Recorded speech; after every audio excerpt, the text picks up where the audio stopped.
क्या बिहार, बंगाल और झारखंड से अलग होंगे कुछ इलाके?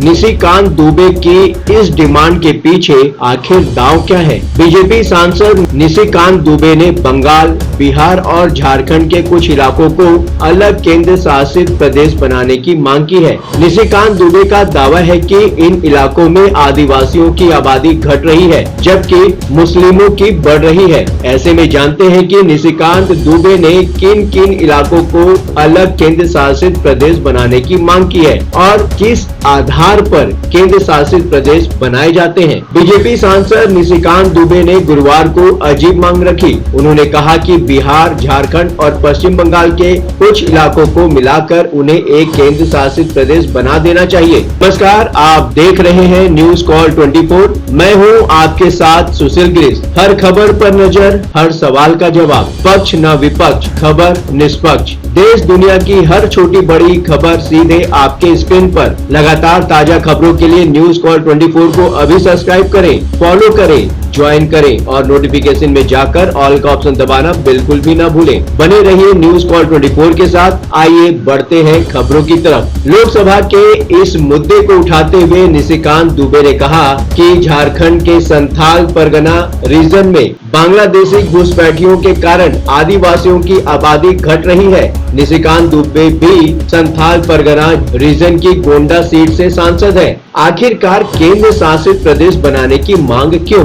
इस पर उनका कहना है कि पश्चिम बंगाल के मालदा और मुर्शिदाबाद, बिहार के अररिया, किशनगंज और कटिहार और झारखंड के संथाल परगना रीजन को मिलाकर केंद्र शासित प्रदेश बना देना चाहिए। इसके साथ ही यहाँ एनआरसी भी लागू की जानी चाहिए। संथाल परगना रीजन में 6 जिले हैं, जिसमें गोंडा, देवघर, दुमका, जामताड़ा, साहिबगंज और पाकुड़ आते हैं। निशिकांत दुबे ने दावा किया कि बांग्लादेशी घुसपैठिए इन इलाकों में आकर आदिवासी महिलाओं से शादी करते हैं, जो जिला पंचायत से लेकर लोकसभा का चुनाव तक लड़ती हैं। उन्होंने कहा, लोकसभा और जिला पंचायत का चुनाव लड़ने वाली ज्यादातर महिलाओं के पति मुस्लिम हैं। झारखंड में कम से कम 100 गांव ऐसे हैं जहां की ग्राम प्रधानों के पति मुस्लिम हैं। उन्होंने कहा कि ये हिंदू मुसलमान का मुद्दा नहीं है, बल्कि क्षेत्र में बाहरी लोगों के बसने का मामला है। दुबे ने कहा कि संथाल परगना में मुसलमानों की आबादी बढ़ रही है,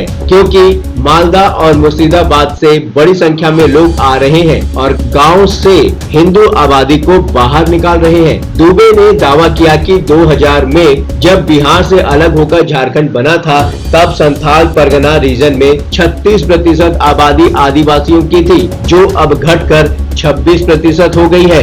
उन्होंने ये भी दावा किया कि राज्य की 25 विधानसभा सीट ऐसी है जहां मुस्लिम वोटरों की संख्या 110% से 125% तक बढ़ गई है। कोई क्षेत्र आखिरकार कैसे बनता है केंद्र शासित प्रदेश? आइए हम आपको बताते हैं। किसी भी इलाके या क्षेत्र को केंद्र शासित प्रदेश घोषित करने का अधिकार सिर्फ केंद्र सरकार के पास है, वो भी तब जब संसद में उस पर मुहर लगती है। किसी भी इलाके या क्षेत्र को केंद्र शासित प्रदेश बनाते समय कई बातों का ध्यान रखा जाता है।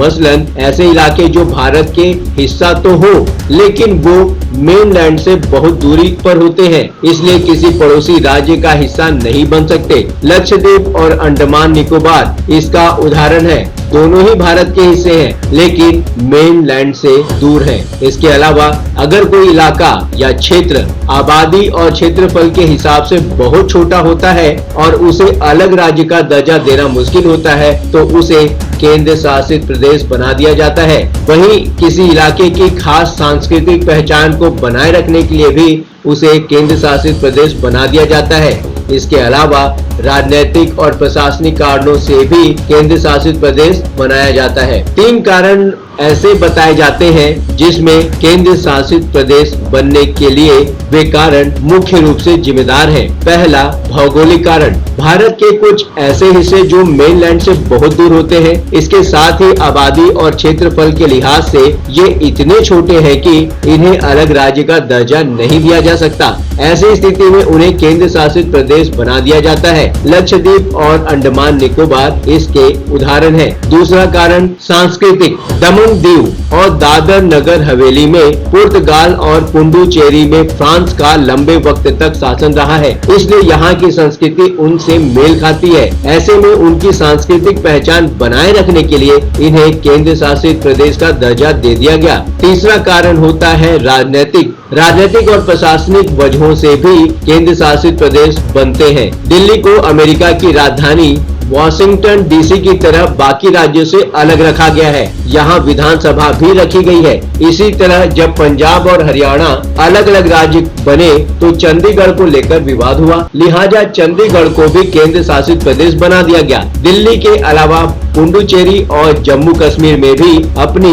विधानसभा है। केंद्र शासित प्रदेशों का कंट्रोल आखिरकार किसके पास होता है? राज्यों में तो उनकी चुनी हुई सरकारें काम करती हैं, लेकिन केंद्र शासित प्रदेशों पर सीधे राष्ट्रपति का शासन होता है। राष्ट्रपति हर केंद्र शासित प्रदेश में प्रशासक और उप राज्यपाल की नियुक्ति करते हैं। केंद्र शासित प्रदेशों का शासन राष्ट्रपति इन्हीं प्रशासकों और उप राज्यपालों की मदद से चलाते हैं। हालांकि संविधान के मुताबिक राष्ट्रपति हर काम कैबिनेट की सलाह पर करते हैं, लिहाजा इन पर केंद्र सरकार का ही शासन होता है। अंडमान निकोबार, दिल्ली, पुडुचेरी और जम्मू कश्मीर में उप राज्यपाल होते हैं, जबकि दमन दीव और दादरा नगर हवेली, लक्षद्वीप, चंडीगढ़ और लद्दाख में प्रशासक होते हैं। देखने वाली बात यह है कि निशिकांत दुबे बिहार, बंगाल और झारखंड से कुछ इलाके को अलग करके केंद्र शासित प्रदेश बनाने की जो मांग उठा रहे हैं, क्या वो जायज है? क्या केंद्र सरकार इस पर विचार करेगी?